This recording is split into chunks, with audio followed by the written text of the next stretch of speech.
Hi everyone, let's see how you can add lines in host file or edit a host file in any Windows edition. To get started, simply search for Notepad, right click over it and run it as administrator. Now click on File, then click on Open.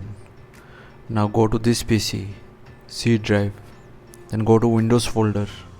From here, go to System32 folder. Then go to Drivers folder. And finally to the etc folder. Now click here and select all files. Select the host file from here and click on open. Now go to the last line and add your preferred line or domain.